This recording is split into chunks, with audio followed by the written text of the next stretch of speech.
This is Suzanne Harmon. Suzanne Harmon was born on April 14, 1951, a time where swing dancing reigned supreme. Milkshakes were considered the devil's liquid, and shaking what your mama gave you was apparently acceptable, or at least that's what these clips tell me. I don't know, I'm not a historian. But it wasn't all booty shaking and sunshine. She was really born in a country going through major changes. With many unforgettable historical figures around, race still being a colossal issue in the South, and capitalism clashing heads with communism, Miss Harmon definitely has a few interesting stories to tell. Here are a few she shared with me. Hello today, my name is Jonathan Parks and this is Miss Harmon. Miss Harmon, how are you? I'm just fine. I'm tired. It's Friday afternoon. I'm a teacher. Alright, so tell me a little about yourself. I grew up here in Jacksonville Beach. We moved here in 1962 from the Midwest. We came down here on vacation and we just never left. And graduated from Fletcher High School in the class of '69, getting ready to have our 45th reunion. That's nice. Well, one of the reasons I picked you is that you do have a couple of interesting stories behind you. Very experienced, very wise. So just share with me a couple of stories you got. Well, I can tell you what it was like to grow up here at the beach during the days of segregation, because when we moved here in 1962, things were quite different from the way they are now. For example, my mom worked at a motel in the office where she registered the people, and the maids who cleaned the motel rooms were all black, of course, and they had their own taxi cab company that black people could only ride in those taxi cabs. And so my mom used to have to call their cabs for them to come pick them up from the motel and take them home. And so they had a white taxi cab company and a black taxi cab company.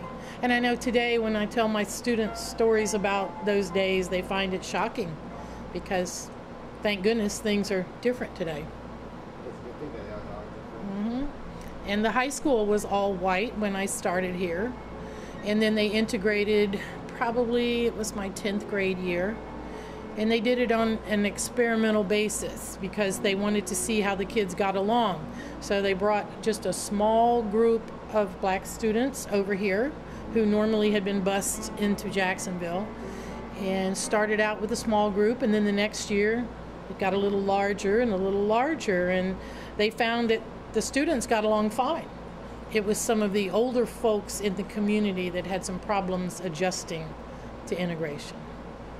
What were the sort of problems? Well, I remember specifically my senior year, the first African American or black homecoming king was elected by my class of '69. And boy, there were some shocked people out in the community. And I was told by a staff member, I was on the newspaper staff here for 3 years, and I was told by a friend who was on the yearbook staff that a gentleman, I shall not name names, but he owned a business here at the beach, was so upset by the fact that a black young man was elected homecoming king that he called the school office and said, "Take my ad out of the yearbook. I'm not going to support that school anymore." And the odd thing about this is that obviously the person was very well liked, the young man, or we wouldn't have voted for him. He was very well liked by the kids, but this older gentleman just had a hard time accepting change. And the young man went on to play in the NFL for the Tampa Bay Buccaneers and the Chicago Bears. And what was his name? Noah Jackson. We still see Noah at our class reunions, and I do remember one thing, and I didn't know it until I was a grown person and I was a teacher, and someone told me this. I didn't have any idea this was going on behind the scenes, but normally it was a tradition for the homecoming king and queen to share a slow dance. Yeah. And when a young black man was elected king and a young white girl was queen, they were like, behind the scenes, teachers, what are we going to do? What are we going to do? You don't do that. You don't dance together. And so I didn't find this out until years later when I was talking to a retired Fletcher teacher, that they compromised and said, well, how about if we have Noah dance with his date, who happened to be black, and have Candy dance with her date, who happened to be the white quarterback.